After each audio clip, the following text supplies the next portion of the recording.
جانور ذبح کر رہے ہیں تو ہم اچھا تر و تازہ جانور خریدیں. صحابہ کرام کے بارے میں آتا ہے کہ وہ قربانی آنے سے 15 دن پہلے 1 مہینے پہلے جانور کو خریدتے تھے اور اس کو اچھی طریقے سے چرواتے تھے, اس کو موٹا تازہ کرتے تھے.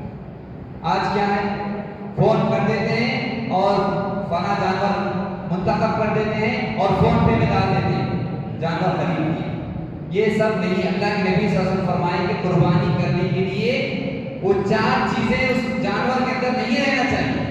پہلی چیز کہ جانور کانا نہیں رہنا چاہیے, اندھا نہیں رہنا چاہیے, کمزور نہیں رہنا چاہیے, اور اسی طرح بیمار جانور نہیں رہنا چاہیے. وہ کب معلوم ہوگا, جب آپ جا کر دیکھیں گے, تب اس وقت آپ کو پتا چلے گا کہ جانور کے اندر کیا چیز ہے. دوسری بات یہ ہے کہ آپ جانور خرید رہے ہیں تو وہ جانور کن کن جانوروں میں قربانی کرنا ہے. اللہ کے نبی اللہ تعالیٰ نے قرآن مجید میں کہا بہیمۃ الانعام, چوپائیوں میں سے قربانی کرنا ہے. جانور اونٹ ہے, گائے ہے, بکری, دمبا, ان جانوروں میں سے تم کو قربانی کرنا ہے. بھینس کے بارے میں اختلاف ہے اور ہم کو چاہیے کہ اختلاف میں نہ پڑے بغیر جو اللہ نے حکم دیا ہے اس کو بتانا ہے. اب یہ بکرا ہم خرید رہے ہیں تو کتنے سال کا ہونا چاہیے؟ اگر آپ بکرا خرید رہے ہیں قربانی کے لیے تو اس کا 1 سال کا ہونا ضروری ہے, اور اس کے دودھ کے دان گرے ہوئے ہونا چاہیے. دودھ کے دان گرنے کے بعد 2 دان آنا چاہیے. اللہ کے نبی صلی اللہ علیہ وسلم کی حدیث ہے لا تذبحوا الا مسنہ. مسنہ مطلب 1 سال کا ہونے کے بعد ہی اس کا ذبح کر سکتے ہیں جانور. تو یہ جانور کو دیکھ کر ہم لینا ہے, صرف آنے پیسے ڈال کے لے لو ورنہ نہیں. اگر آپ حصے بھی لے رہے ہیں تو وہ جانور دیکھیں کہ وہ حصے آج کل ہوتے ہیں کہ حصے میں فائدہ ہوتا ہے بول کے کمزور جانور لے کر اس میں فائدہ اٹھاتے ہیں.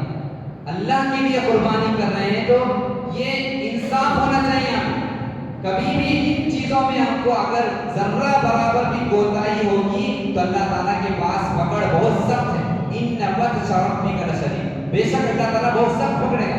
آپ کو 2 پیسہ ثواب ہوگا, فائدہ ہوگا, لیکن آخرت میں پکڑ بہت سخت ہوگا. تو دیکھیے جانور آپ کا کیسا ہونا چاہیے. بکرا آپ لے رہے ہیں تو 1 سال کا ہونا چاہیے. اگر آپ گائے لے رہے ہیں تو 2 سال اس کے مکمل ہونا چاہیے. گائے لے رہے ہیں, اور اونٹ کے بارے میں تو معلوم ہے کہ 5 سال ہونا چاہیے.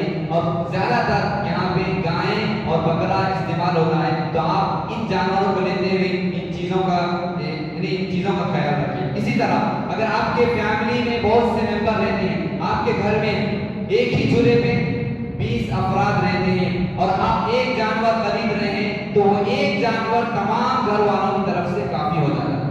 اگر کوئی کمانے والے ہیں وہ بھی ذبح کرنا چاہتے ہیں, وہ بھی قربانی دینا چاہتے ہیں تو ان کی خوشی اور اللہ تعالیٰ ان سے راضی ہوتا ہے تو وہ بھی کر سکتے ہیں. لیکن اگر ایک ہی گھر میں آپ کے 10 20 30 یا 50 لوگ بھی رہتے ہیں, ایک ہی چولہے پہ کھا رہے ہیں, تو 1 جانور لے کر ذبح کرنے پر ان تمام کی طرف سے وہ قربانی جائز ہو جاتی ہے.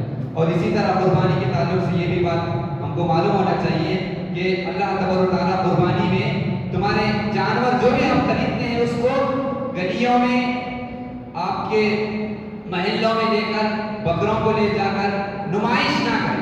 مطلب ریاکاری نہ کریں کہ میرا اتنا 50,000 کا بکرا ہے, میرا اتنا گائے اتنا مہنگا ہے. یہ تمام چیزیں آپ کو بتانا نہیں ہے. اللہ تعالیٰ آپ کا دل دیکھنا چاہتا ہے, آپ کا تقویٰ دیکھنا چاہتا ہے. میں نے جیسے کہ کہا نہیں اللہ